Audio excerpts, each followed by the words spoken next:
Como pueden ver en pantalla, el reproductor, ahí tienen el título del tema de hoy. Servicio a Yahweh y justa retribución.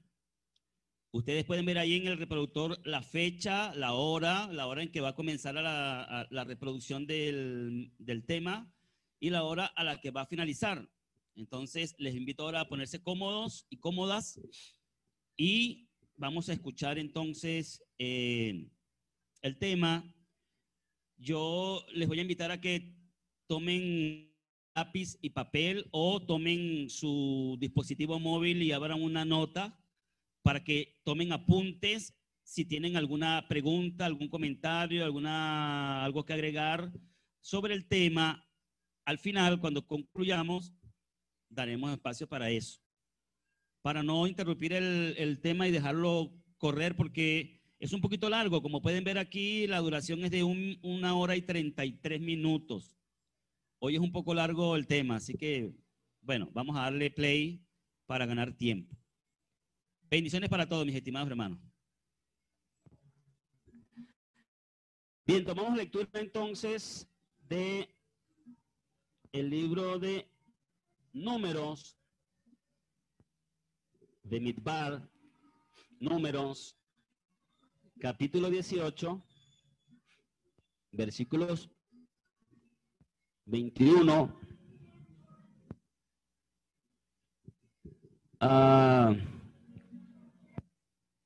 sí, déjenme, lo que pasa es que tengo la porción que corresponde es desde el 21 hasta el 32, pero vamos a leer solamente una fracción de ello. Lo anoté aquí de corrido y me parece que son solo los versículos 21 y 24 los que tengo acá. Repito, la cita es desde el 21 hasta el 32 como base de lo que vamos a hablar, pero vamos a leer en este momento solamente esta porción que, si mal no recuerdo, es el versículo 21 y 24. Muy bien, números 18. Dice de la manera siguiente, tomado de la versión Reina Valera restaurada. Dice: y aquí yo he dado a los hijos de Leví todos los diezmos en Israel por heredad, por su ministerio, por cuanto ellos sirven en el ministerio de la tienda de reunión.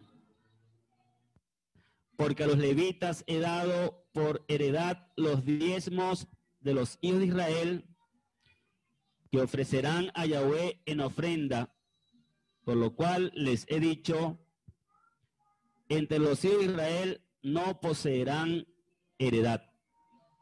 ¿Dicen amén? Muy bien. Padre, te damos gracias.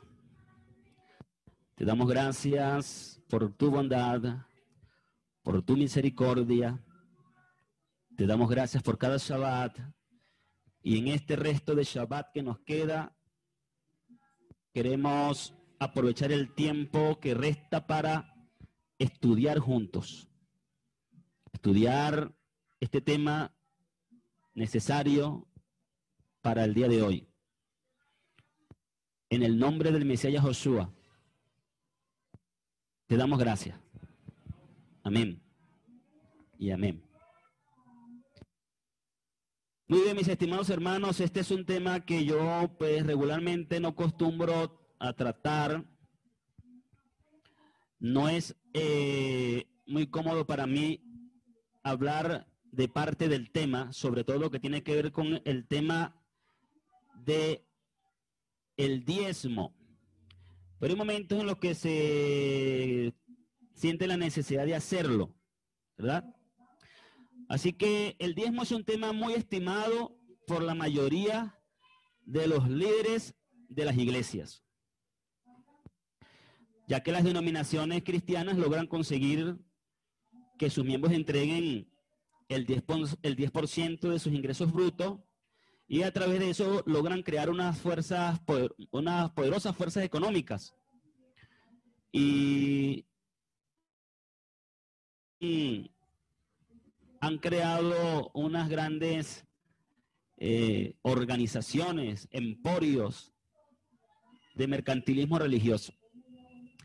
Lamentablemente, esta experiencia y esta práctica del cristianismo ha provocado que a los que estamos por el camino de la restauración, que a los que vamos por la senda de las raíces hebreas, la restauración de la fe,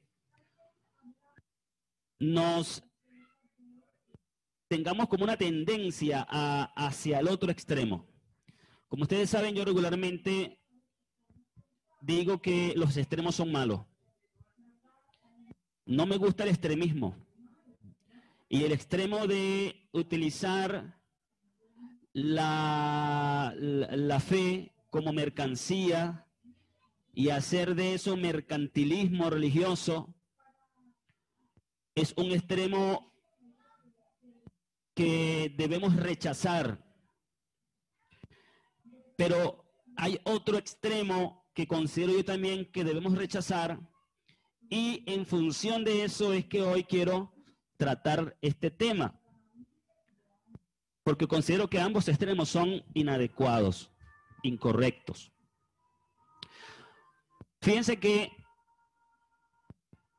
unos se van al extremo de exigir diezmos y hacerlo de una manera forzada y forzando, manipulando a los creyentes con la expresión: el que no diezma le roba a Dios, y manipulando con las escrituras, diciendo textos como: malditos son todos ustedes que me han robado. Y con esa manipulación han hecho que muchos líderes religiosos anden hoy, y sobre todo en los tiempos que vivimos, que ahí está de moda el movimiento de la prosperidad, anden hoy en holgura, anden hoy en ensanchamiento, mientras que andan otros en estrechez, que son aquellos que dan el diezmo. Así que en este sistema el diezmo funciona para los que lo reciben, pero los que dan no ven esa misma prosperidad que tanto se pregona desde los púlpitos de estas iglesias en sus vidas. Pero cuando vamos al otro extremo, nos encontramos que, a diferencia del cristianismo, las congregaciones o asambleas o grupos de estudio que rompen filas dentro de la cristiandad, asumen el llamamiento y abrazan la restauración de la fe, comúnmente son ministerios muy pequeños. Son pequeñas congregaciones como esta, son pequeños grupos familiares, son pequeñas asambleas. De manera que es distinto el sistema financiero, económico, entre uno y otro extremo. Cuando vamos a las Escrituras y analizamos el tema, en ella podemos encontrar el orden de las cosas, porque en cuanto al tema del diezmo, unos lo exigen de manera obligatoria, manipulando y explotando, oprimiendo al dador, mientras que otros acusan a todo el que recibe diezmo de ladrón, de estafador, y niega el derecho de el ministro o el siervo a recibir sostenimiento por medio de las finanzas de la asamblea. Como son dos puntos importantes, entonces buscar en las escrituras qué es lo correcto en torno a esta situación. Vamos entonces a buscar en las escrituras, una vez más,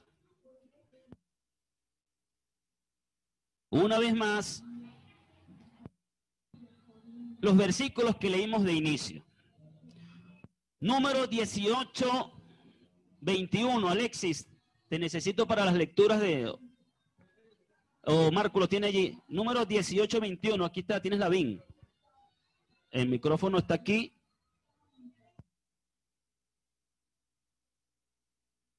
Un momento.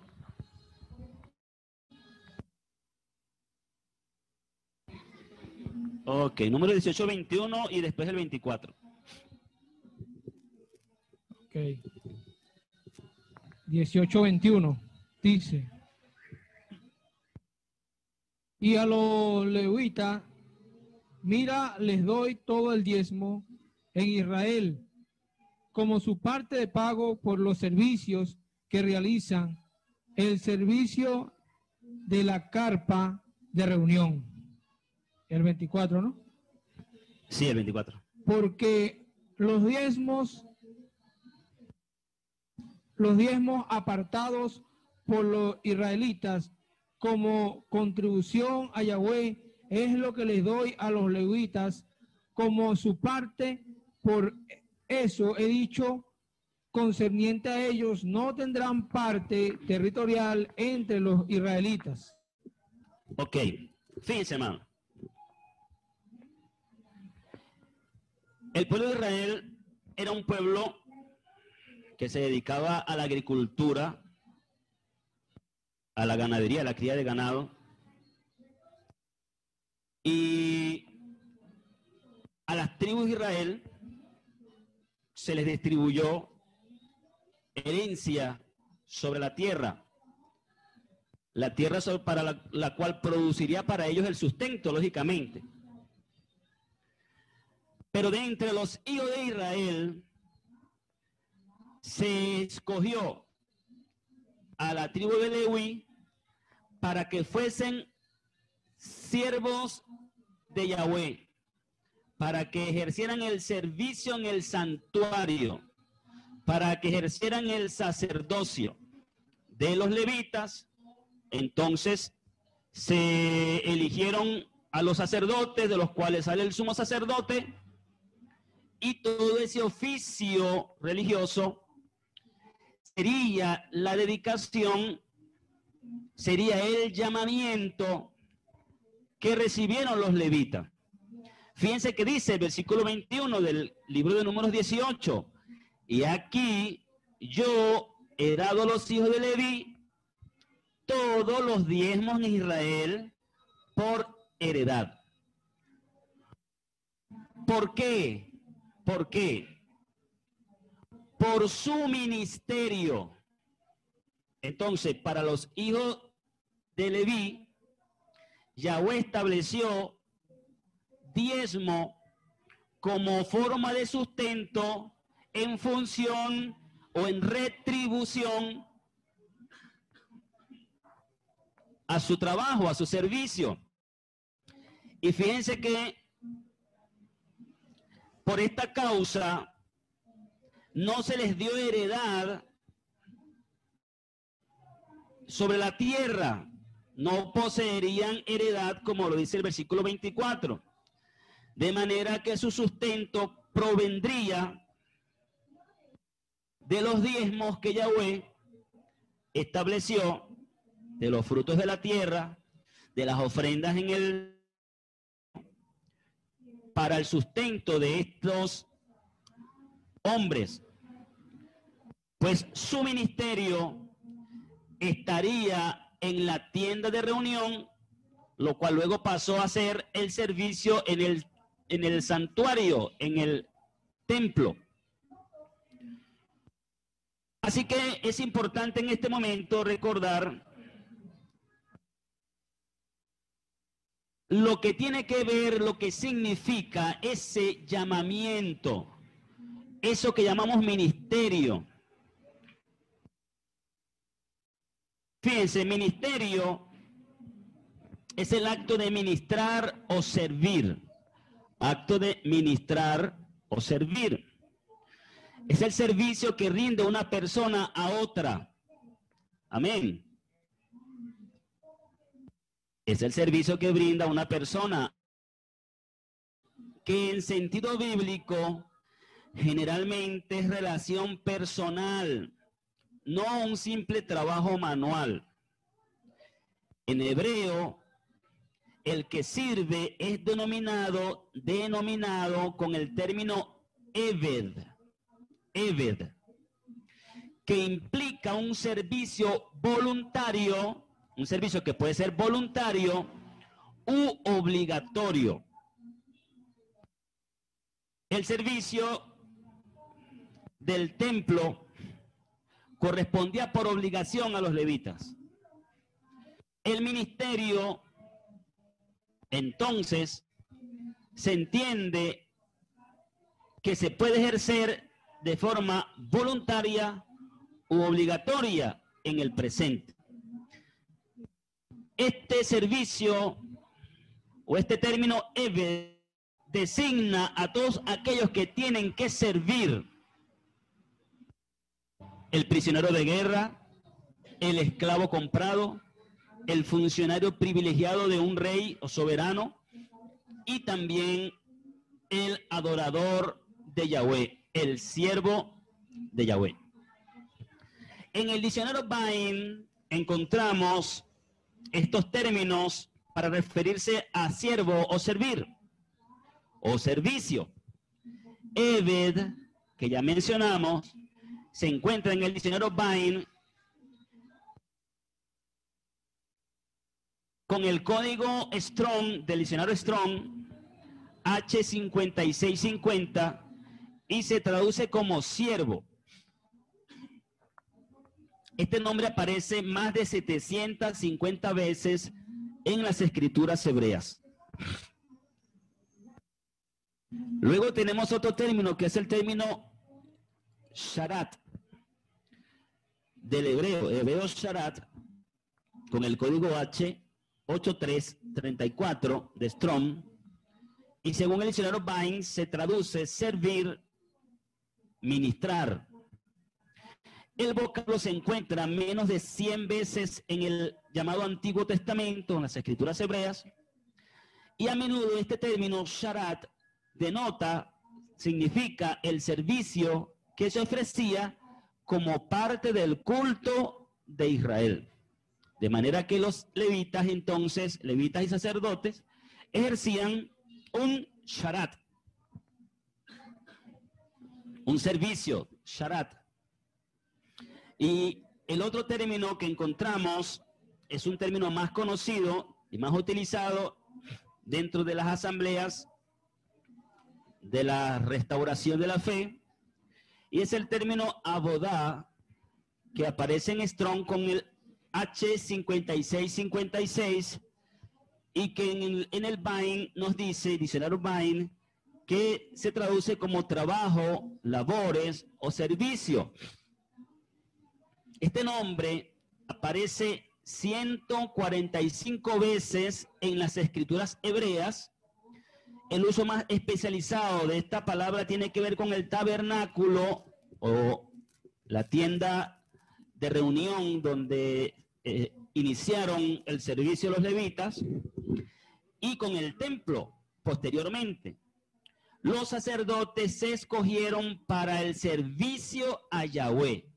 De manera que el ministerio de levita y sacerdote, además de ser un sharat o servicio, entonces era un abodá, trabajo, labor para Yahweh. Así que entendemos que los levitas y sacerdotes... ¿Está apagado? Yo pensé que eso estaba encendido, fíjate. Así que los levitas y sacerdotes entonces tendrían que ser o estarían en la posición de sirvientes, de siervos, de ministros, y ese sería su trabajo, ¿ok? El trabajo de ellos. Muy bien.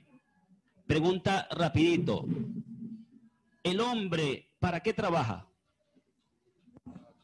¿Para qué es el trabajo? ¿Para qué se ideó el trabajo? Díganlo por allá, por el micrófono. Es su sustento del día a día. Para su sustento, ¿verdad? La gente no trabaja por gusto, por amor al arte.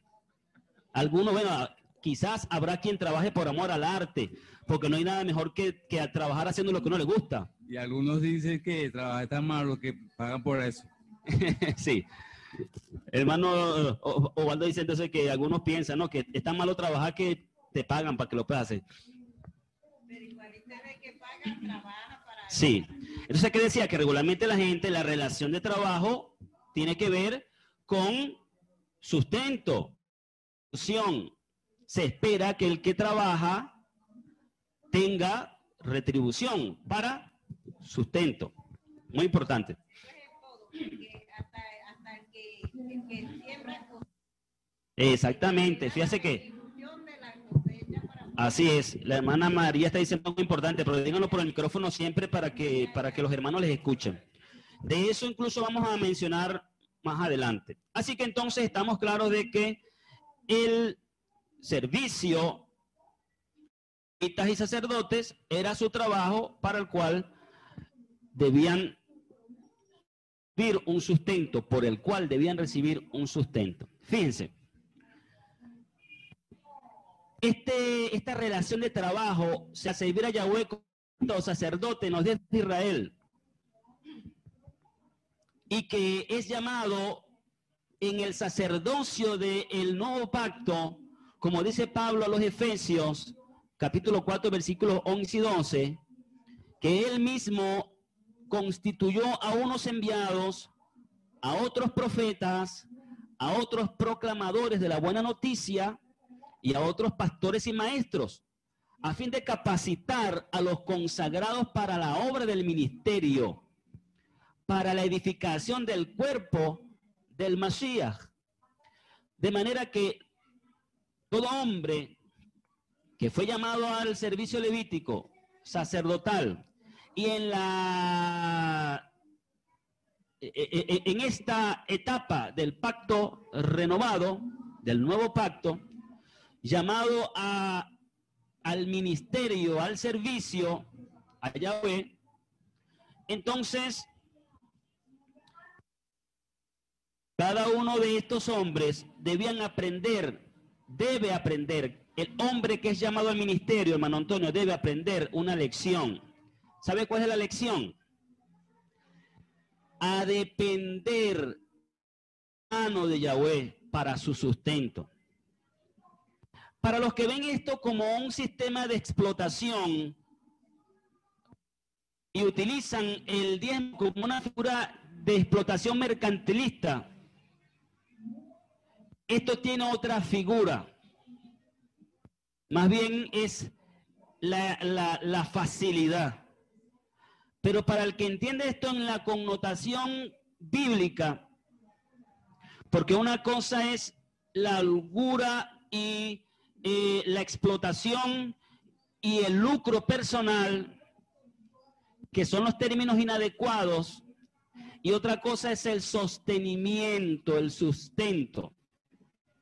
Una cosa es el enriquecimiento, ilícito, y otra cosa es el sostenimiento de mano de Yahweh. Usted sabe que es sabroso, hablando humanamente. Usted sabe que es sabroso. Es sabroso que usted sea libre para irse a hacer su negocio, para irse a cumplir su empleo, ejercer su profesión, lo que sea su ocupación, su relación de trabajo, y el fin de semana o la quincena usted agarre su dinero y haga con eso lo que usted quiera. Usted diga, ese es mi dinero, eso yo lo manejo, yo me sudé la frente para traer este dinero. Pero otra cosa es tener que esperar de otro para que por voluntad de Yahweh, como si fuera la mano, entregue el diezmo o entregue la contribución para tú poder sustentarte. Es una humillación. El hombre que es llamado al ministerio en estas características tiene que ser un hombre humilde para aceptar ese tipo de humillación. Y por otro lado es saber que lo que come lo está recibiendo por mano de Yahweh, de la mano de Yahweh. El levita no tenía derecho a sembrar la tierra, a ser un ganadero, a tener su propio negocio, sino que tenía que depender de lo que los hijos de Israel trajeran al altar, trajeran al sacerdocio para ellos sostenerse. Es como dice mi esposa, que esperar que otro mastique para tú tragar. Es una situación tremenda. Y eso requería de carácter humilde del ministro, del siervo, del sirviente, del levita y del ministro en la actualidad. Y dependía también de la obediencia y la voluntad de servicio del resto de los hijos de Israel para cumplir con el santo mandamiento de entregar lo que serviría como sustento para levitas y sacerdotes. ¿Van conmigo en la idea? Muy bien. Entonces, ahí está la relación de trabajo y de servicio a Yahweh que se establece en la Torá. Hay una cosa muy importante que en el llamamiento para el sacerdocio mesiánico es importante que veamos lo siguiente. Hay un cambio y una diferencia entre el sacerdocio levítico y el sacerdocio mesiánico. Pero cuando Yahoshua, como dice Pablo, él mismo constituyó a uno, claro, por mandamiento del Padre, porque Yahoshua no hacía nada por su cuenta. Cuando Yahoshua llamó a sus ministros, les dijo, por poner un ejemplo, en Marcos 1:17, Yahoshua les dijo, vengan conmigo y los haré pescadores de hombres. ¿Cuál era la profesión que ellos ejercían, el oficio que ejercían para su sustento? Pescadores. Yahoshua los llama a ejercer un servicio a Yahweh y les dice, los haré pescadores de hombres. Eso tenía un mensaje implícito y era poner en primer lugar, prioridad, el servicio a Yahweh por encima de la ocupación para su sustento personal. Y en Marcos 1:18 dice que dejaron todo, enseguida dejaron sus redes y lo siguieron. ¿Usted sabe qué representaban esas redes? La herramienta de sostenimiento. Enseguida, cuando fueron llamados, ellos dejaron las redes, asumieron el llamamiento y le siguieron. Esa es la conducta del el hombre que recibe el llamamiento. Cuando ellos dejan sus redes, es una forma de decir, acepto depender de la mano de Yahweh. Cuando ellos toman las redes del llamamiento para ser pescadores de hombres, entonces están entendiendo lo que eso significa, el compromiso. Cualquiera podría haber contestado, no, chico, voy a dejar mis redes a salir por ahí, quién sabe, el maestro que decía que yo no tengo ni dónde recostar mi cabeza, a salir por allá a pasar necesidad. Aquí yo estoy muy cómodo con mis redes, pescando y ganándome el sustento. Salir por allí a pasar necesidad dejando mis redes. Pero ellos hicieron de inmediato caso al llamado, asumieron, dejaron las redes y vamos allá. Ustedes se acuerdan que el maestro una vez los mandó, vayan, no lleven dinero, no lleven, donde vayan, lo que le den, coman. ¿Se acuerdan? Eso tenía que ver con la preparación de aquel espíritu humilde para depender de la mano de Yahweh. Así que, hermano, el verdadero ministro, el que entiende estas cosas, más que sentirse vanaglorioso porque una ofrenda, un diezmo, una contribución, lo que siente es humildad, humillación. Muy bien. Vamos a analizar un poquito más de estas cosas. Hermano Alexis. Y lamentablemente el creyente lo que hace es sentirse esponjoso. Por ejemplo, a mí me sucede mucho cuando yo hablo con una de mis hermanas y dice, no, llega el pastor que se graduó de pastor yo no sé cuánto tiempo y que es licenciado de no sé qué cosa, exaltan de una manera, también, eso también es caer como que, yo lo veo desde este punto de vista, una idolatría vana, por decirlo así, ¿no? Toda idolatría es vana, ¿no? Pero al darles este halago de exaltación, ya se va más allá a lo que realmente, valga la redundancia, lo que es un halago, sino que realmente baja a ese tipo de adoración, no sé, de algo de resaltar a alguien por lo que es. Mientras que realmente lo que hemos estudiado anterior también, discúlpeme la palabra que voy a decir, pero este viene siendo ya simplemente así. Así es. Muy bien. Vamos a ver un momento cómo se daba el diezmo en los tiempos cuando había templo, en el sacerdocio levítico. El diezmo, en hebreo maaser, es la parte de los productos agrícolas que había que separar una vez al año. Fíjense que eran productos agrícolas, no dinero. A los hijos de Israel nunca se les instruyó a dar dinero como diezmo, sino era el diezmo del fruto de la tierra. Así que el diezmo, en hebreo maaser, era la parte de los productos agrícolas que había que separar una vez al año. Tampoco eran todos los primeros días de la semana, sino una vez al año. Así que era una cosa, una cantidad bastante grande por ser una vez al año. Productos agrícolas que había que separar una vez al año y entregar a sus respectivos destinatarios. Hay tres tipos de diezmos a conocer en la cultura hebrea, conocidos como el primer diezmo, en hebreo maaser rishon, el segundo diezmo maaser sheni y el diezmo del pobre maaser ani. En primer lugar se separaba la terumá o la porción separada que se entregaba directamente al sacerdote.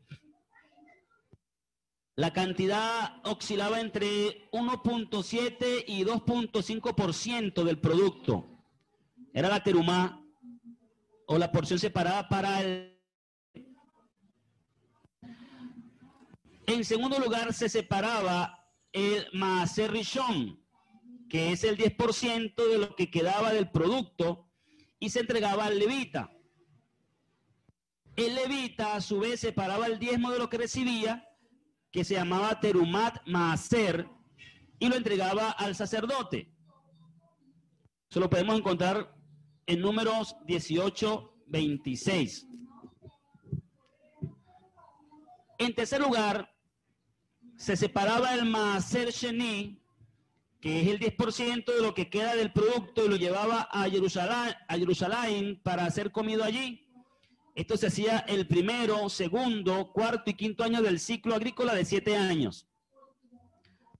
Podemos comparar esto tomando lectura de Deuteronomio 14, del 22 al 26. Digo las citas para que las anoten. La primera que dije fue Números 18:26 y ahora Deuteronomio 14, 22 al 26. En el tercero y sexto año, en lugar del maaser sheni, se separaba el maaser ani, el cual era entregado a los pobres. Esto lo podemos ver en Deuteronomio 14, del 28 al 29. En el séptimo año no se separaban los diezmos de la agricultura.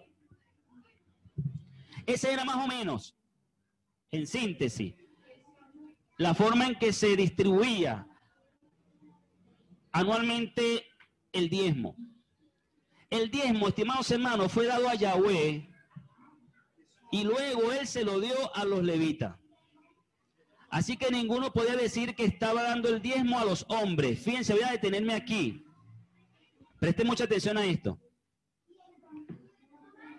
Porque hay quienes piensan o quienes dicen que no diezman ni ofrendan porque eso es para los hombres.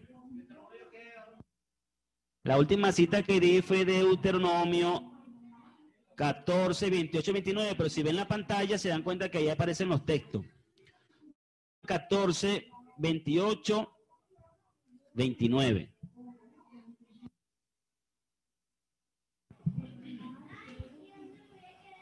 Ok. Dije que el diezmo era dado a Yahweh y luego, por mano de Yahweh, era recibido por los levitas. Así que ninguno podía decir que estaba dando el diezmo a los hombres, aunque en lo práctico son los hombres los que reciben el diezmo. Esto es importante, hermanos, porque cuando se habla del diezmo verdaderamente bíblico, es importante, por eso es que yo considero que aunque no hay, sabemos que no hay templo, no hay tienda de reunión, no hay sacerdocio que oficie en ese sentido, pero sí considero que deben ser, ¿cuántos me están oyendo? Sí considero que deben ser nuestras contribuciones de diezmo y ofrendas presentados y consagrados formalmente delante de Yahweh. ¿Me están escuchando? Porque a veces perdemos el formalismo y eso le roba el significado de que el dinero que está trayendo como diezmo, porque hoy lógicamente se utiliza dinero porque no somos agricultores ni somos ganaderos, ni estamos aplicando un diezmo a nivel nacional, que de eso ahorita vamos a hacer algunas aclaraciones. En el de hoy, en el que se presenta hoy, debe consagrarse, debe presentársele a Yahweh, debe traérsele a Yahweh. ¿Me explico? En un pequeño, en una pequeña, digamos ritual. Se le presentan, se le levantan los diezmos y las ofrendas a Yahweh. ¿Para qué? Para que cuando ese dinero lo recibe, el ministro, la porción que le corresponde, no diga el que trajo ese dinero que está sosteniendo, está manteniendo a ese hombre, sino que ya cumplió con presentarlo delante de Yahweh. Y es la mano de Yahweh, la boca de Yahweh, la que instruye, que le entregue la porción correspondiente a el ministro, al siervo de Yahweh hoy. Entonces es Yahweh el que le está dando eso y no la persona, para que no se jacte diciendo que es el que sostiene al ministro.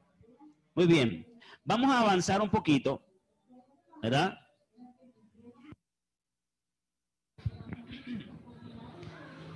El diezmo era dado a cambio del ministerio levítico. Parte de ese ministerio consistía en la enseñanza de la Torá, como está escrito en Deuteronomio de Barín 17, versículos 9 al 11. Vendrás a los sacerdotes, levitas y al juez que fuere en aquellos días y preguntarás y te enseñarán la sentencia del juicio y harás según la sentencia que te indicaren los del lugar que Yahweh escogiere y cuidarás de hacer según todo lo que te manifestaren, según la ley que ellos te enseñaren y según el juicio que te dijeren harás, estarás ni a diestra ni a siniestra de la sentencia que te mostraren. Así que parte del ministerio levítico tenía que ver con la instrucción de la Torá, la enseñanza, la interpretación. De allí, hermanos, que se deriva y que heredan a los intérpretes de la ley, que dice la escritura en las Biblias al español, los escribas, los intérpretes de la ley, toda esta gente que hacían este oficio para los días de Yahoshua, tenía que ver con esto, con este ministerio, con esto de instruir en la Torá. De ahí es donde se derivan el trabajo de los rabinos. Muy bien. En Deuteronomio 33, 8 al 10 está escrito: y a Leví dijo, tu Tumín y tu Urín, con tu buen varón, al cual tentaste en Masá, y le hiciste reñir en las aguas de la rencilla, el que dijo a su padre y a su madre, nunca los vi, ni conoció a sus hermanos, ni conoció a sus hijos, por lo cual ellos guardarán tus palabras y observarán tu pacto.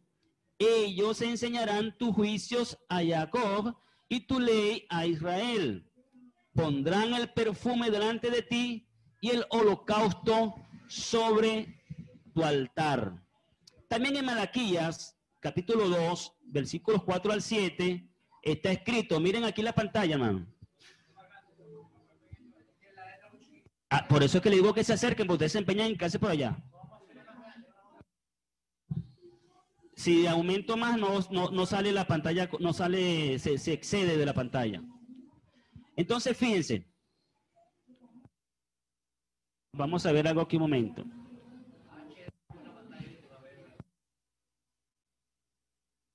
Eso es lo más que se puede aumentar.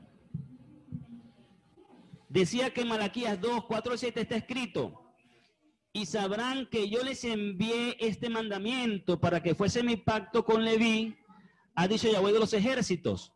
Mi pacto fue con él de vida y de paz, las cuales cosas yo le di por el temor, porque me temió, y delante de mi nombre estuvo humillado. ¿Se dan cuenta de esta característica de Leví? ¿Aló? ¿Están ahí? ¿Están ahí? Ok. ¿Se dan cuenta de esta característica de Leví? Estuvo humillado. Lo que le decía hace un rato, tiene que ver con el sacerdocio levítico, un hombre de humillación, de humildad, hermano Alexis. Varón, según lo que nosotros estábamos también estudiando esta mañana y lo que estábamos viendo sobre la construcción del templo de los levitas que ya están estudiando y todas estas cosas. Ahora, esto también aplica para esa nueva administración del, ¿cómo se llama? Del pueblo levita, por decirlo de alguna manera. El sistema de trabajo de los levitas, claro, todo aplica de acuerdo. Entre eso también aplicaría la economía. Lógicamente, se supone que si se va a restaurar el sacerdocio levítico es en todas sus condiciones. Claro, todo tiene que ver también con cuál sea el sistema de economía actual en Israel, ¿no? Cuál sea el sistema de economía que pueda sostener a los levitas y sacerdotes. Si ya no es igual que en la antigüedad, tiene que ajustarse entonces al sistema económico de la nación de Israel en la actualidad. Saludos a mi hermana Ali. Bendiciones, shalom. Ok. Estábamos diciendo entonces que delante de mí estuvo humillado el levita. La ley de verdad estuvo en su boca y no fue hallado iniquidad en sus labios. En paz y en justicia anduvo conmigo y a muchos hizo apartar de la iniquidad. Porque los labios de los sacerdotes han de guardar la sabiduría y de su boca buscarán la ley. Porque mensajero es de Yahweh de los ejércitos. Claro, esto está hablando del sacerdote que en verdad lo era, ¿no? Del levita genuino. No de aquel sacerdocio corrupto que luego en los días de Yahoshua encontramos registrado en los escritos nazarenos. El sacerdocio levítico originario, aquel de Aarón y Mosé. ¿Ok? Así que, hermano, en vista de que parte del ministerio sacerdotal y levítico consistía en enseñar la Torá, hoy en día es válido dar un diezmo voluntario a las instituciones donde se enseña la Torá, para que sea entregado a los maestros de la Escritura, sin que esto deba ser exigido, decirlo, como un requerimiento por mandato de la Torá.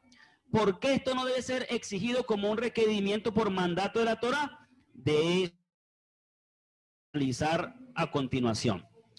Fíjense, estimados hermanos, que el problema del debate y la diatriba con relación al tema del diezmo en el sacerdocio mesiánico de hoy es la confusión que, a mi manera de entender, en mi opinión, tienen los creyentes y los líderes religiosos en cuanto al diezmo que se debe o se puede aplicar en el presente. Y es que es importante decir que el diezmo y el sacerdocio levítico no es el mismo del tiempo actual. ¿Van conmigo? A ver si me escuchan. Me voy a poner de pie para ver si los puedo ver a todos. Repito, el diezmo y el sacerdocio del cual hablamos hoy no es el diezmo levítico, ni el diezmo mosaico, ni el sacerdocio levítico. Ahí está la diferencia y la confusión que en el presente encontramos con relación a las situaciones de los dos extremos que yo mencioné al principio. Unos dicen que hay que diezmar y diezman de todo y más de la cuenta y explotan a la gente, y otros dicen que no hay que diezmar nada porque eso es para los ladrones, pastores y no sé qué más. Los dos extremos. Entonces, el diezmo que hoy se puede y se debe, de hecho, entregar es algo distinto al sacerdocio levítico. ¿Por qué? Porque cuando cesó el servicio en el templo, cesó el sacerdocio levítico, cesó el diezmo levítico.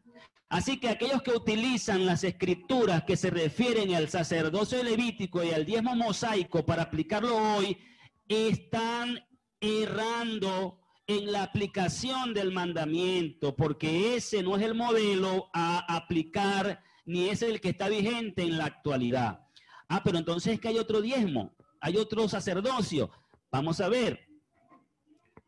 Vamos a leer una porción acá de un escrito de James Stream. Permítanme un momento que abra el documento. Ajá. Ya hablamos del diezmo mosaico y cómo se daba el diezmo en los días que había templo, ¿verdad? Ahora vamos a ver si las escrituras solamente hablan de ese diezmo mosaico en el sacerdocio levítico, ¿verdad? Porque en honor a la verdad, alguien que exija hoy un diezmo de acuerdo al modelo levítico mosaico, entonces estaría usurpando que no le corresponde, porque ni es sacerdote, ni levita, ni nada por el estilo. Y entonces hay que cumplir los preceptos de la Torá, hay que ejercer un correcto servicio a Yahweh para recibir una justa retribución, porque si no, entonces ahí sí hay una estafa. Hay gente que hoy se están autodenominando levitas y sacerdotes en el cristianismo. Están usurpando el lugar de los levitas sacerdotes. Entonces, ¿de qué estamos hablando hoy?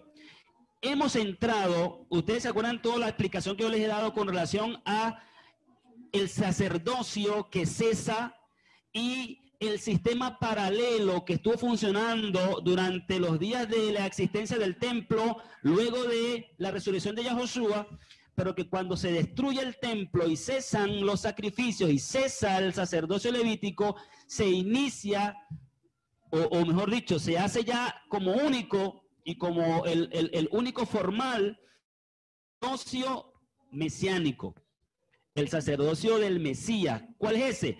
El que el Mesías ejerce como sumo sacerdote a la diestra de la majestad en las alturas, a la diestra del Padre.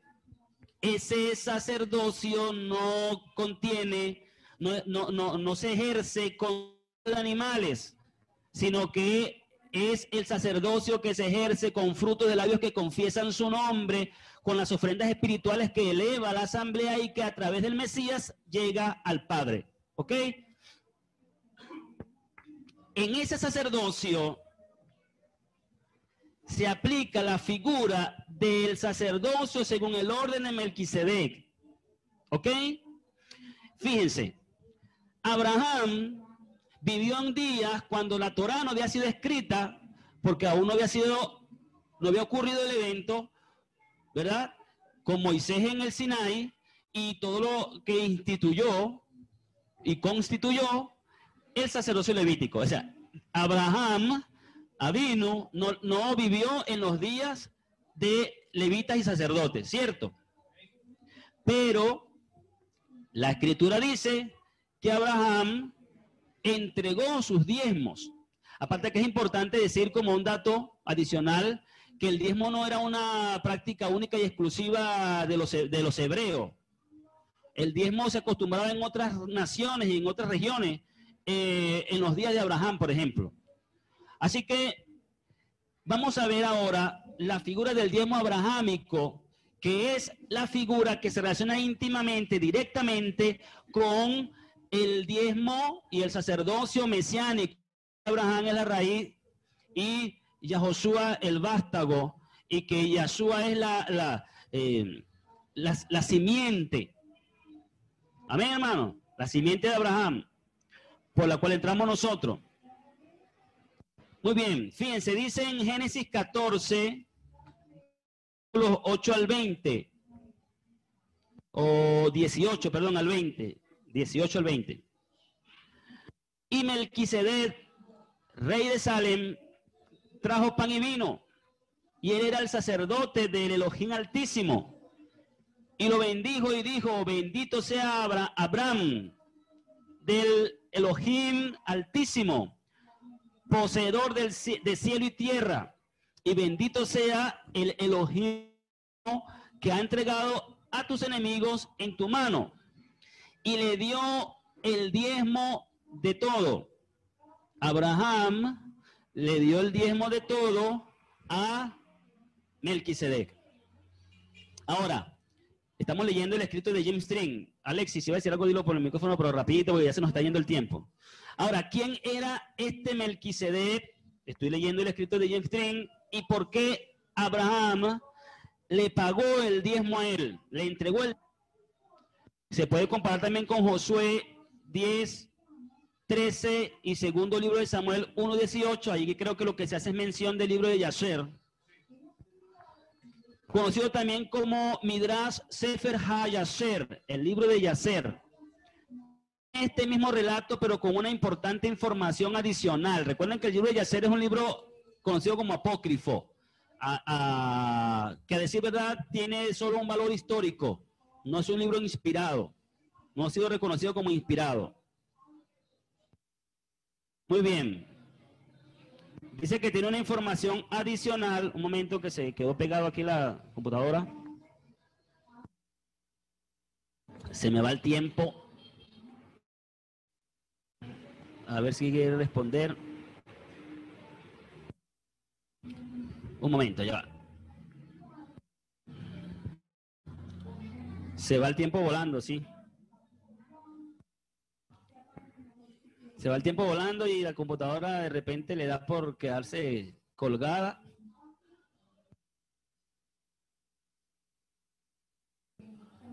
Vamos a ver, ahora sí responde. Dijimos entonces que da un dato adicional, ¿no?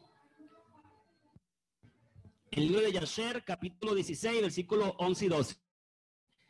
Y Adonisedec, rey de Jerusalén, el mismo Shem, el mismo Melquisedec, salió con sus hombres para encontrar a Abraham y a su gente con pan y vino, y se quedaron juntos en el valle de Melech.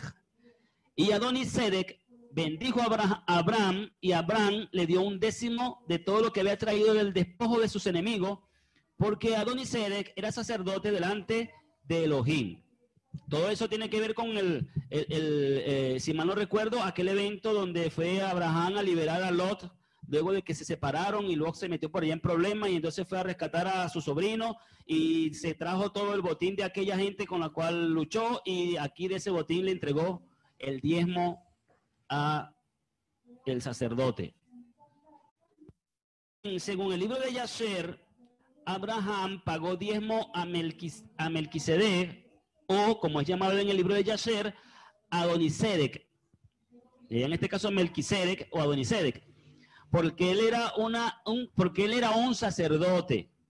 Porque él entregó a Abraham el diezmo a Melquisedec, porque él era un sacerdote. ¿Cómo es que Melquisedec se llama sacerdote? ¿Cómo se le llama sacerdote? Aunque Melquisedec no era levita, porque aún no había entrado en vigencia el sacerdocio levítico, lógico, ¿verdad? Ni siquiera existía Israel. ni siquiera existía Jacob. Entonces, como no había sacerdocio levítico, entonces tenemos una pista en Yasher en cuanto a por qué se le llama sacerdote. Yasher revela la identidad de Melquisedec diciendo que era Shem. Esta identidad de Melquisedec se registra también en el Talmud. Ahora, esto es muy importante porque el libro de Yasher también registra el hecho de que Shem había sido el maestro de Torah de Abraham. Todo esto dato extrabíblico, ¿ok? Dato histórico. Dice el libro de Yasher, capítulo 9, versículos 5 y 6. Y cuando Abraham salió de la cueva, fue donde Noah y se conocieron, según este libro. Y se quedó con ellos para aprender la instrucción de Yahweh y sus caminos, y nadie sabía dónde estaba. Nadie sabía dónde estaba Abraham, perdón. Y Abraham le sirvió a Noah y a Shem, su hijo, por mucho tiempo. Y Abraham estuvo en la casa de Noah 39 años. Y Abraham conoció a Yahweh desde los 3 años de edad y caminó en los caminos de Yahweh muerte, como le había enseñado Noah y su hijo Shem. Un dato interesante, Noah y Shem fueron maestros de Abraham, según esta.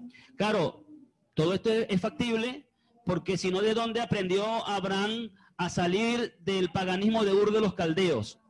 Porque es elegido por Yahweh para ser el primer hebreo monoteísta. Me parece que tiene crédito este dato extrabíblico, ¿no? Si usted hizo la matemática bíblica, encontrará que Noé y Shem murieron después que nació Abraham. Un punto que sorprende a algunas personas. Recuerden que la gente en aquel entonces vivió una cantidad de años, un mollejero de años, como dicen los maracuchos, un mollejero. Note que a diferencia del diezmo mosaico, el diezmo de Abraham, aquí está el punto importante. Note que a diferencia del diezmo mosaico, el diezmo levítico, el diezmo de Abraham de Génesis no se hizo del producto agrícola, sino de los despojos de sus enemigos, es decir, de cosas de valor, objetos de valor, ¿verdad? Que hoy pueden ser comparados con el cochino dinero, como dicen por ahí, el dinero. Entonces, Abraham pagó el diezmo a Shem porque Shem había sido su maestro personal de Torah. Vemos entonces en este modelo abrahámico, primero que fue un diezmo voluntario. Shem no salió diciéndole, págame el diezmo o si no estás robando a Dios. ¿Verdad que no? Págame el diezmo porque si no estás bajo maldición. No, Abraham dio voluntariamente de lo que en aquel entonces era un símbolo de bendición, porque Yahweh había peleado por él, aquella batalla, se entendía de esa manera, Yahweh le había dado la victoria, y él en agradecimiento y por voluntad entregó el diezmo de ese botín, que no era cosa, a el sacerdote Melquisedec. Y Melquisedec le dijo, no chico, el diezmo fue abolido, llévate eso para allá. Se negó a recibirlo, ¿verdad que no?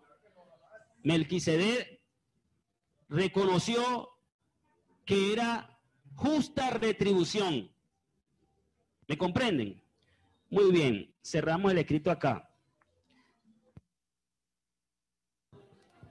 Eso nos enseña que en el tiempo actual, cuando no hay sacerdocio levítico, es aplicable, repito, no es obligatorio, no es una obligación, no es por precepto de la Torah, que la Torah me obliga, pero es aplicable por imitación al modelo abrahámico, por implicación de lo que significa la relación de trabajo del siervo, del sirviente.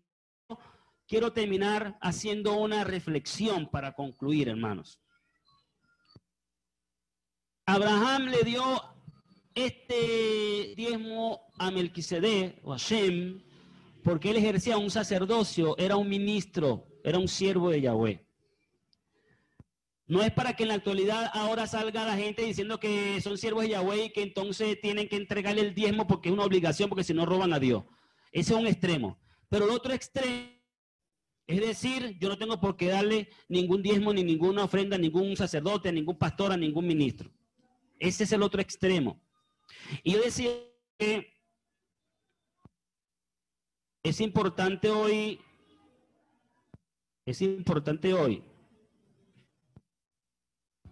tratar sobre este tema, porque la mala pasada en el cristianismo ha hecho, hermano, y esto lo digo con tristeza porque lo he evidenciado, ha hecho que muchos corazones se hayan endurecido y se hayan cerrado, y han cerrado su puño para no dar a los siervos de Yahweh, para no cumplir el servicio. En este caso, he visto que mucha gente que ha pasado las raíces de la fe, entonces se han ido al otro extremo y se han llenado de egoísmo, se han llenado de una actitud como que eso no corresponde, no tiene derecho. Yo no tengo por qué darle diezmo a ningún hombre. Y fíjense, hermano, cuando vamos a las Escrituras y comparamos las enseñanzas nazarenas, nos vamos a encontrar con cosas como, por ejemplo, primero, antes de pasar allí, una de las cualidades que debemos imitar de Abraham, que es el padre de la fe, es exactamente esa actitud voluntaria de dar con alegría. Lo otro es la enseñanza apostólica que encontramos en cuanto al tema del diezmo. Nosotros si vamos a las Escrituras, hermano, por mencionar algunos, vamos a ver lo que dice el apóstol Saúl, Pablo, en 1 Corintios. Voy a tomar un texto y luego el contexto. Fíjense, lo están viendo allí, ¿verdad? Sí, está aumentado. 1 Corintios 9:14. ¿Lo ven desde ahí? Así también ordenó el maestro a los que anuncian la buena noticia que vivan. En este caso es un modo de que se sustenten, no es de que sean vividores, que es otra cosa. Que reciban sustento de la buena noticia. Aquí la buena noticia significa ministerio. Entonces, podría decirse, así también ordenó el maestro a los que sirven en el ministerio que vivan del ministerio. Es la correcta interpretación de esto. Vivir del ministerio, hermano, significa que así como el levita y el sacerdote en la antigüedad no tenían que ir al campo a sembrar, ni tenían que estar ocupados en los quehaceres que el resto de los hijos de Israel hacían para sostenerse. Ellos entonces, en este caso, servían a Yahweh para recibir una justa retribución. Y por eso la frase es justa retribución, porque una cosa es el extremo aquel de explotación y mercantilismo religioso y manipulación, y otra cosa es la justa retribución. La justa retribución tiene que ver con lo que dice aquí Pablo, fíjense. Vamos ahora al contexto. Miren.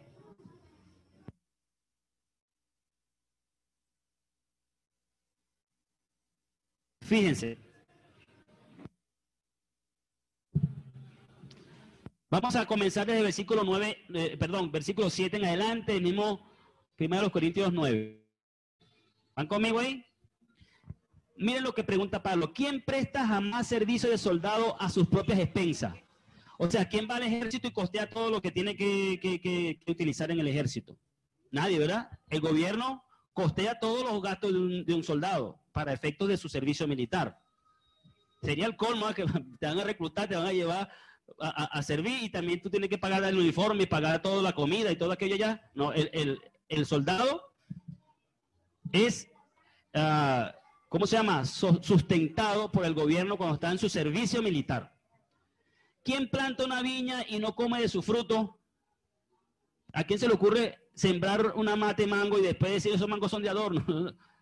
Todo el mundo que siembra un árbol de que da fruto, se sobreentiende que es para comer del fruto. ¿Ok? ¿Quién apacienta el rebaño y no toma leche del rebaño? ¿Será que digo estas cosas solo como hombre? ¿Será que soy carnal? Dice Pablo.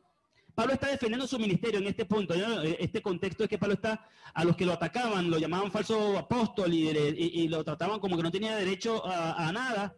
Él está defendiendo aquí su ministerio. Y les invito a leerse todo ese capítulo 9. Y dice, ¿será que digo esta cosa solo como hombre? ¿No lo dice también la Torá? Es decir, ¿no son instrucciones de la Torá en qué sacerdocio estaba operando Pablo, en el sacerdocio levítico o mesiánico? Mesiánico. ¿Y qué pregunta? ¿No lo dice también la Torá? No hay contradicción entre sacerdocio mesiánico y Torá. Porque en la Torá de Moshe está escrito, no pondrás bozal al buey que trilla. ¿Es que Elohim se interesa solo por los bueyes? ¿Será eso? ¿O es que nos quiere enseñar algo? Porque ¿qué significa no poner bozal al buey que trilla? ¿Verdad? Que el buey cuando está trillando, o está trabajando, ¿verdad? Si le pone bozal no puede comer del pasto por donde va caminando. ¿O lo dice enteramente por nosotros? ¿Se preocupa por los bueyes o lo dice enteramente por nosotros? Pues para nosotros está escrito, porque el que ara debe arar con esperanza. Oigan esto, hermano, el que ara debe arar con esperanza, el que hace ese oficio debe estar esperando algo. Y el que trilla con esperanza de participar del fruto. Es lícito entonces que el que trilla, que el que ara, que el que trabaja, tenga esperanza de comer del fruto. Si nosotros hemos sembrado cosas espirituales para ustedes, dice Pablo, ¿será gran cosa si de ustedes cosechamos bienes materiales? ¿De qué está hablando? Aquí está hablando de bienes materiales, no está hablando del diezmo levítico, ¿verdad? Porque no está hablando de productos de la cosecha, está hablando de bienes materiales en general. Esto incluye dinero. Si otros participan de este derecho, y fíjate que dice derecho. ¿Ah? Anoten esa palabra. Si otros participan de este derecho, quiere decir que el siervo tiene un derecho. Más bien lo soportamos, dice, repito, si otros participan de este derecho sobre ustedes, no nos corresponde más a nosotros. Sin embargo, nunca usamos de este derecho. Más bien lo soportamos todo para no poner ningún obstáculo a la buena noticia del Mashiach. ¿No saben ustedes que los que trabajan en el santuario comen de las cosas del santuario? Es decir, los que sirven al altar participan del altar. Así también ordenó el maestro a los que anuncian la buena noticia que vivan de la buena noticia. Los que ejercen el ministerio en el tiempo del sacerdocio mesiánico, que vivan de ese ministerio. Vivir del ministerio significa sostenimiento, no significa enriquecimiento, ni darse lujo, ni ser un vividor, ¿no? Dice, y esta es la clave del versículo 15, pero yo nunca me he aprovechado de nada de esto. Esto es un derecho, pero yo nunca me he aprovechado de nada de esto. Ni tampoco he escrito al respecto para que se haga así conmigo. Esa es la razón por la que para mí el tema no es cómodo. Yo como Pablo, en ocasiones, mayormente, he hecho lo mismo.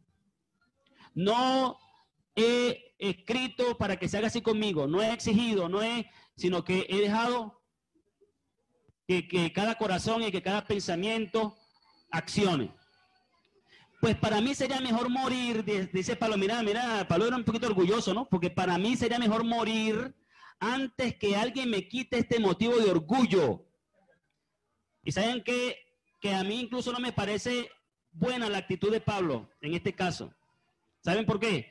Porque el levita tenía que ser humilde, no orgulloso. Tenía que humillarse y recibir lo que se le diera y no negarse a recibirlo. Claro, Pablo no se negaba a recibirlo, lo que no hacía era obligar a que se le diera. Cuando ustedes leen la carta a los filipenses, lean la parte final de la carta a los filipenses, y ustedes van a ver donde Pablo explica todo eso, cuando dice, sé vivir en estrechez, sé vivir en holgura, todo lo puedo en el Mashiach, y él está hablando acerca de esto. Sé vivir cuando me dan, sé vivir cuando no me dan, no me pongo bravo, porque todo lo puedo en el Mashiach que me fortalece. Pero le agradece a los filipenses, que son los únicos que han participado en todos sus momentos malos con él, dándole ofrendas y sostenimiento. Quiere decir que no, cuando se lo daban, él no se negaba, pero no cumplía, o sea, no lo exigía, no exigía su derecho. Entonces, lo que digo que no está muy bien es que él era un poquito orgulloso en este sentido de que nadie me quita este orgullo de que no he tenido que depender de ustedes. Pues. Pero una de las cosas que forma parte del ministerio es el humillarse y saber que tienes que depender de los otros, porque los otros no te están dando a ti, sino lo que le están dando es a Yahweh. Ahí está la enseñanza. Muy bien. Pablo le decía, claro, porque si anuncio la buena noticia no tengo de qué jactarme, porque se me impone como necesidad, pues hay de mí si no anuncio de buena gana. Y finalmente, hermanos, por aquí, fíjense, el versículo 6. Fíjense lo que dice aquí. Fíjense lo que dice aquí, muy importante este punto. Dice Pablo, he vuelto atrás al versículo 6 de 1 Corintios 9. Mire lo que dice Pablo. O solo Barnabá, que es Bernabé, y yo no tenemos derecho a dejar de trabajar. Ustedes ven lo que dice allí. Se lo voy a mostrar aquí. Miren aquí lo que dice. ¿Qué quiere decir él? Ahí dice que era un derecho del ministro no trabajar, pero que pareciera que los únicos que no tenían ese derecho eran Pablo y Bernabé, o Pablo y Barnabá, porque lo criticaban a ellos. Y él pregunta, ¿y acaso somos los únicos que no tenemos derecho a dejar de trabajar? En otras palabras, lo que encontramos allí es que los ministros tenían derecho a dejar de trabajar y ser sustentados por el ministerio que tenían. ¿Se dan cuenta? Entonces, hoy día, para cerrar con esta reflexión, hermano, hoy día veo con tristeza, en términos generales, no lo digo por acá por esta asamblea Casa de Restauración en específico, ni por... Lo digo en términos generales. Hoy día veo con tristeza, e incluso he leído escritos de personas que son duros, hermanos, duros. Comprendo que es por la mala experiencia y por el modelo viciado del cristianismo del cobro de diezmo. Porque la primera cosa que hay que especificar es que Pablo no enseña, y la enseñanza nazarena y apostólica no es un diezmo obligatorio. Es más, Pablo ni siquiera habla de diezmos. Pablo habla de aportaciones. No le pone cantidad, no le pone cifra, ni habla de diezmos. En el sacerdocio mesiánico, en realidad, se mueven las finanzas es por aportaciones voluntarias. Y el diezmo es solo un modelo válido de tomar, pero tampoco es obligatorio. Se puede trabajar las finanzas en el sacerdocio mesiánico simplemente con aportaciones voluntarias, llámense ofrendas. Sean un diezmo, o sean más que el diezmo, o sean menos que el diezmo, de acuerdo a la capacidad de cada uno. Porque Pablo le enseña a los corintios en su segunda carta, y ya el tiempo no me da para irnos allá, que la idea es que no es para que unos tengan en demasiado y otros estén pasando necesidad, sino que más bien cada uno dé conforme a su capacidad y como propuso en su corazón, ¿verdad? Es lo que enseña Pablo a los creyentes allí en la segunda carta a los Corintios. Entonces, esto es importante tenerlo en cuenta, porque por un lado es necesario denunciar y escapar del sistema explotador del cristianismo de la prosperidad de hoy día y del cristianismo evangélico en toda su forma, porque los que son conservadores también explotan con el tema del diezmo. Iglesias tan extremas y rígidas como la Dios es Amor, por poner un ejemplo, también explotan con el tema del diezmo. Así que el asunto es entender qué es lo que está aplicable en el tiempo presente y de qué manera. Así que el diezmo hoy es aplicable solo tomando el modelo abrahámico para el sacerdocio mesiánico.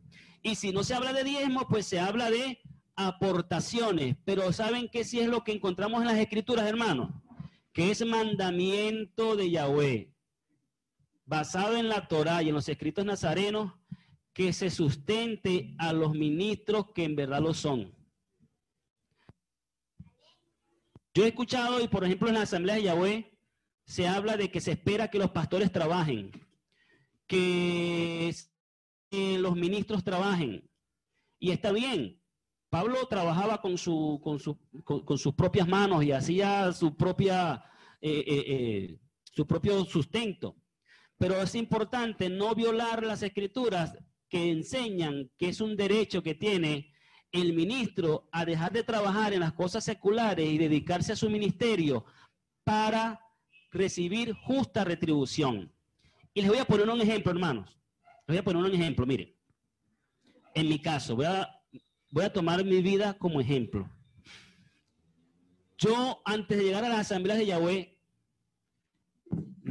no sé cuánto tiempo ya antes, hace muchos años atrás, ejercía un ministerio donde la asamblea tenía la capacidad de sustentarme. Y cuando llamo sustentarme, ustedes ven que yo no me compré un carro, no me compré un vehículo, no me compré una casa, ni nada con eso, ni nada, sino que lo que hacía era fundamentalmente el mercado de la casa, ¿verdad? La comida y el pago de algunas cosas como los servicios, como la luz. Ok. Eso era. Y no era suficiente, cosa por la cual mi esposa y yo siempre tuvimos problemas porque me decía que me dedicaba a ese ministerio y que eso no era suficiente para sostener mi familia. Y esa es una de las razones de los graves matrimoniales que yo he tenido en la historia de mi ministerio. Y esa es una de las principales razones por las que mi esposa no está conmigo hoy. ¿Sí? Porque ella, al contrario de como lo ven en el cristianismo, que los líderes religiosos explotan a los creyentes, ella ve que los creyentes me explotan a mí como pastor. Es una manera de ella verlo. ¿Por qué? Porque ve que estoy metido a tiempo completo en un ministerio que no me puede sostener, que no me puede sustentar. Ok, todo eso tiene que ver con asuntos internos de acá que se presentaron y que la capacidad financiera de la asamblea es bastante poca. A pesar de ello, reconozco y agradezco en este momento a los que han sido fieles hasta el día de hoy, a las hermanas y los hermanos que han sido fieles, que de acuerdo a su capacidad, de acuerdo a sus posibilidades, pero han sido fieles continuamente, semana tras semana, o cada vez que cobran su dinero, sea quincenal, sea mensual, traen su diezmo, traen su aportación, traen su ofrenda. Agradezco eso de todo corazón, aunque hoy, lógicamente, eso no puede suplir ni sustentar completamente mi vida ni la vida de mi familia. Pero fíjense, en el presente, ya estando en las asambleas de Yahweh, he notado que hay una tendencia a algunos a negar el derecho. Y han incluso utilizado, hay personas que han utilizado términos como los pastores que vayan a trabajar, que vayan a hacer. Y yo he querido hacer eso, ¿saben? Y ustedes son conscientes y están testigos de eso. Y lo voy a testificar para mis hermanos que están aquí reunidos hoy. Por si alguno de repente se ha llenado de ese espíritu y de esa opinión, quiero compartirles este testimonio y lo hago para edificación. Después de que la asamblea no ha podido sostenerme en un ministerio a tiempo completo que yo desarrollé y he venido desarrollando, pues yo he tenido que quitarle tiempo al ministerio y abrir un espacio para mis trabajos particulares. He tratado de conseguir ocupaciones que no me impidan servir en el ministerio y que puedan ser compatibles, que no tengan un horario, que no tengan un jefe para poder ejercer mi ministerio. En este momento, en el presente, por poner un ejemplo, lástima que pusieron esa bulla allá afuera. En este momento, ahora sí le puedo subir aquí porque ya terminó el clase de los niños. En este momento, hermano, fíjense, yo estoy haciendo el ministerio acá en la asamblea local, estoy colaborando con la Asamblea Internacional porque incluso tuve que renunciar, informo a los que están presentes por si no lo sabían, yo tuve que renunciar al ministerio de la Asamblea Internacional. Renuncié al consejo de mis funciones dentro de la Asamblea Internacional. ¿Por qué? Porque no tenía tiempo para atender estas cosas. Y porque la gente en las raíces de la fe, en el movimiento nazareno, en las asambleas de Yahweh, hoy día no sienten obligación, como en el cristianismo, de diezmar y ofrendar, pero sí demandan, y no sienten obligación porque no se les exige, como en el cristianismo, a nadie se le exige porque nosotros no pedimos ni diezmos ni ofrendas obligatorios. Pero fíjense, hermano, no se les enseña que por fuerza tienen que dar, pero de hecho la gente demanda y espera de gente como yo en la Asamblea Internacional y en la Asamblea local que esté preparado al 100%, siempre listo para dar el estudio, para dirigir, para coordinar, para todo, ¿cierto? ¿Es o no es? Siempre se espera que el pastor esté al frente, que esté haciendo, siempre se espera que esté preparado, que tenga el estudio listo, que tenga todo, que sea el que sabe más que todo, el que se encarga de todo.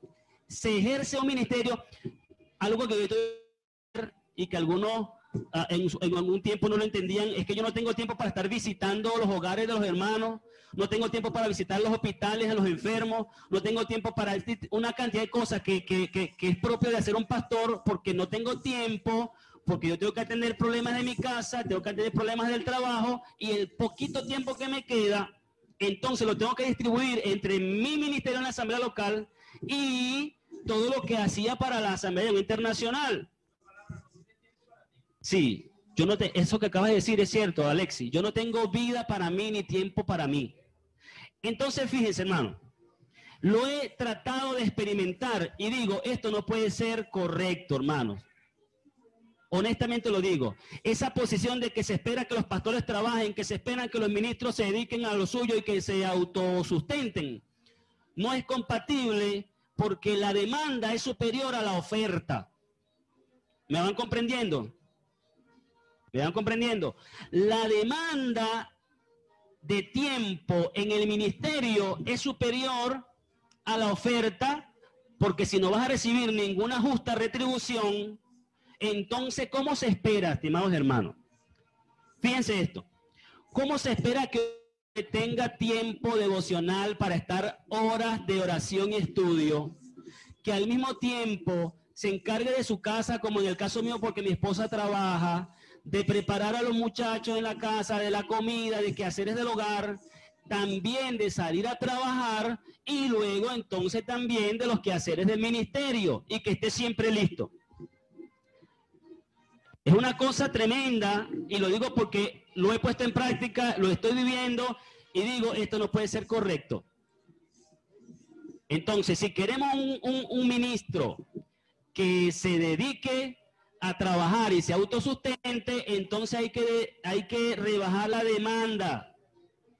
Hay que poner el hombro para dar el estudio por el pastor, hay que poner el hombro para dirigir, hay que poner el hombro para coordinar, hay que poner el hombro para hacer lo que él no puede hacer porque está ocupado en su trabajo. Y así como yo, hermano, hay muchos. Y yo considero que es injusto y que se viola un principio de la Torá y se viola la Escritura cuando... Sobre todo cuando estamos en una situación como esta, donde, oye, hermano, a un líder en las raíces de la fe se le exige bastante, ¿no? Bastante preparación. Y para preparación eso no se recibe por arte de magia, eso significa estudio, dedicación. Así que uno tiene que estar consciente. Si quiere un ministro al 100%, entonces tiene que cumplir con el 100% y la justa retribución. Si quiere un ministro a destajo para que se autosustente, entonces tiene que limitarse a recibir las cosas que a destajo pueda dar el ministro a destajo. ¿Me comprenden? Entonces, fíjense, hermanos, yo digo todo esto para que abramos nuestros corazones y para que seamos más propensos a colaborar, a ofrendar, a compartir, que a exigir y a esperar recibir de los ministros, ¿verdad? Así que yo hoy, por ejemplo, fíjense, con esto cierro.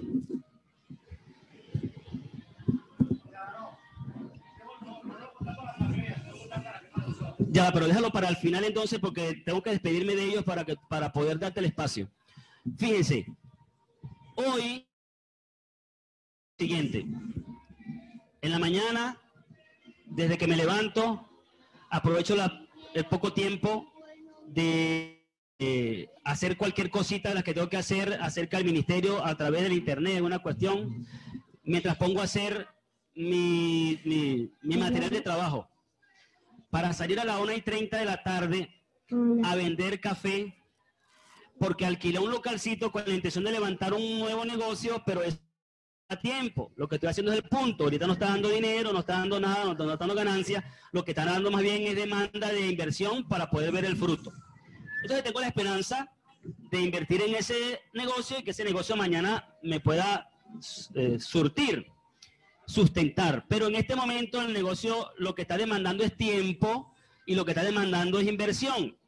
Así que solamente cuento con los aportes que llevo acá de la asamblea local, que una vez más vuelvo a que traen sus aportes, y lo que hago entre la 1:30 de la tarde y las 3:30 de la tarde con la venta del café 3 días a la semana, para entonces redondear mi presupuesto familiar y tener el resto del tiempo para el ministerio. Pero ese resto del tiempo para el ministerio, hermano, es el espacio, por motivos de cansancio y de tanta cosa que hago en el día, lo más temprano que me levanto en la mañana es a las 7:30 de la mañana y empiezo mi jornada. Y regreso a mi casa a las 8:30 de la noche, cansado, sin ganas de meterme en una computadora, estar leyendo ni estar buscando nada, y cuando me doy cuenta tengo correos que responder, tengo asuntos que hacer, editar, por ejemplo, editar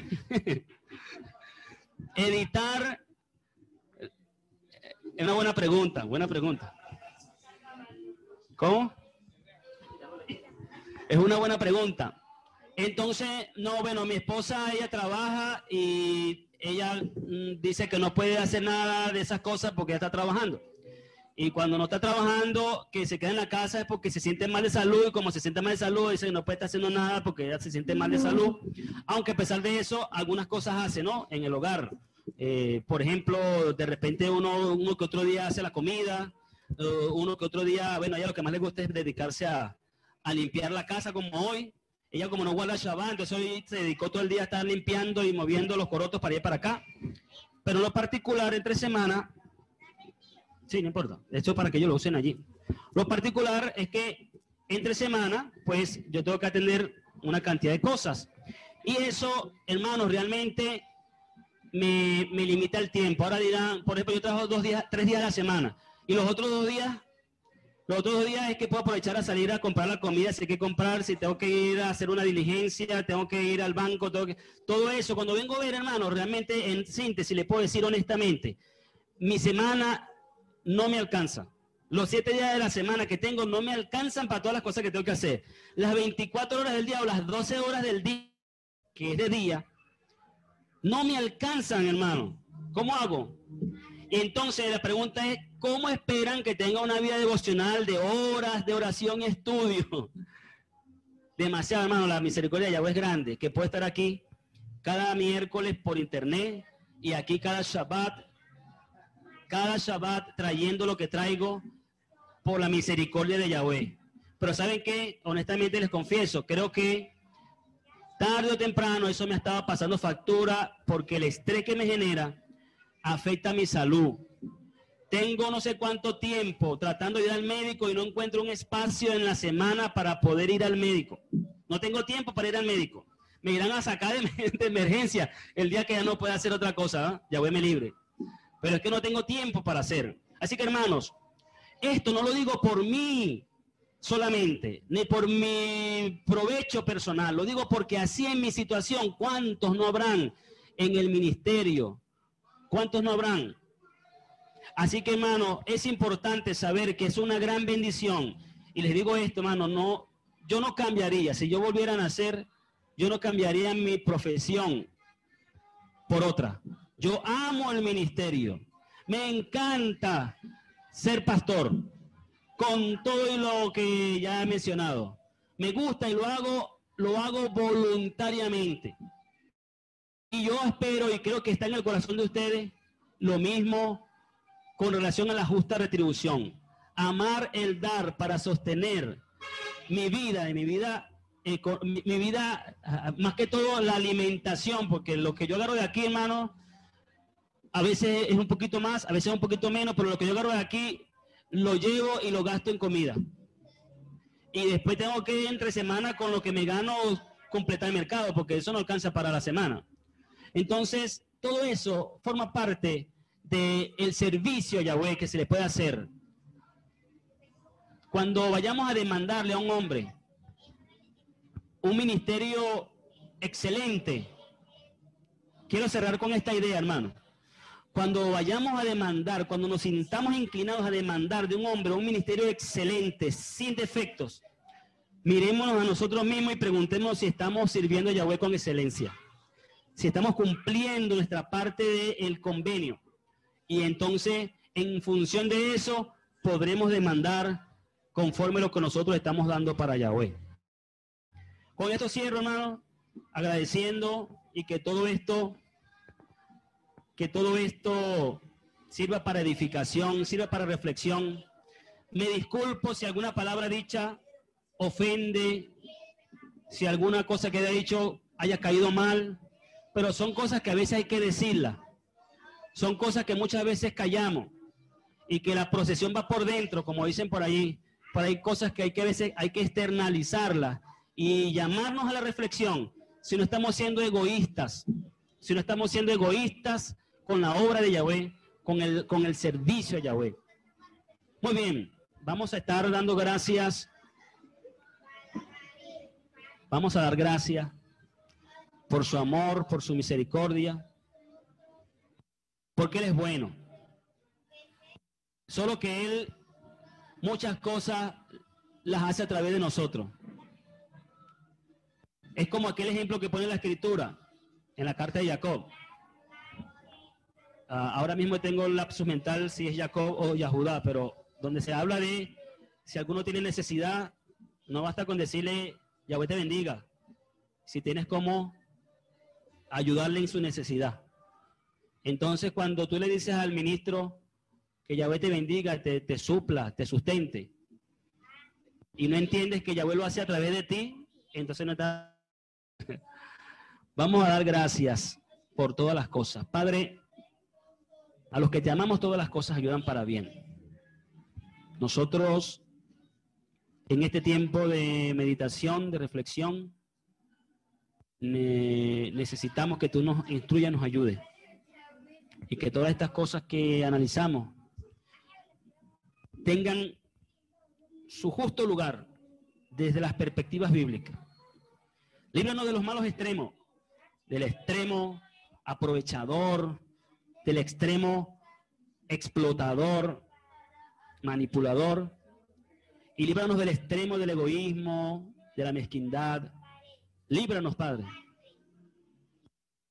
Y concédenos cada uno de nosotros ocupar nuestro lugar y nuestra función de acuerdo a tu perfecta voluntad. Y perdónanos porque hemos pecado mucho en todas estas cosas. Ayúdanos a tener buen corazón, a dar de lo que recibimos para que tu obra avance en todos los sentidos, porque tu obra avanza y necesita para avanzar muchas cosas. No solamente los ministros, no solamente el sustento de los ministros, es sustentar la obra en términos generales. Gracias, Padre. En el nombre de Jesús, concédenos verdaderamente tener una bendición y justa retribución de tu parte. Beshem Yahushua. Amén.